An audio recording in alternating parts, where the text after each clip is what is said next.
ప్రజలందరూ పాల్గొని భారత్ జోడో యాత్రను విజయవంతం చేయాలని డీసీసీ కామారెడ్డి జిల్లా అధ్యక్షులు కైలాస్ శ్రీనివాస్ పిలుపునిచ్చారు. పెట్ల మండల కేంద్రంలో ఆయన పార్టీ నేతలతో సమీక్షా సమావేశం నిర్వహించారు. నవంబర్ 3న జిల్లాలో రాహుల్ గాంధీ యాత్ర ఉంటుందని అందుకు సంబంధించి సన్నాహక సమావేశం ఏర్పాటు చేస్తున్నట్లు తెలిపారు. మాజీ మంత్రి షబ్బీర్ అలీ, సుదర్శన్ రెడ్డి, మహేష్ కుమార్ గౌడ్ ఉమ్మడి జిల్లాకు సంబంధించిన నాయకులు హాజరవుతున్నట్లు ఆయన తెలిపారు.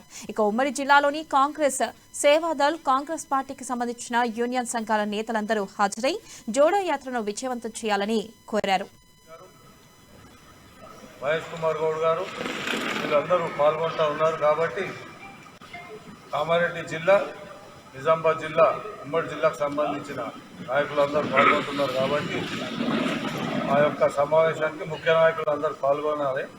ఆ యొక్క కార్యక్రమాన్ని విజయవంతం చేసి రేపు రాబోయే దినాల్లో ఆ పాదయాత్ర ఏ విధంగా ఎక్కడికి వెళ్ళి ఎక్కడి వరకు ఎవరు ఉండాలి అనేది రేపు డిసైడ్ చేసుకొని మరి ప్రచారం కానీ, పేపర్ మన వాల్ రైటింగ్స్ కానీ, పోస్టర్స్ కానీ అన్నీ రేపు సన్నాహక సమావేశంలో వాళ్ళు తెలియజేస్తారు కాబట్టి మీకు నేను ఈరోజు పత్రికాముఖంగా తెలియజేస్తా ఉన్నాను. భారత్ జోడో యాత్ర తెలంగాణ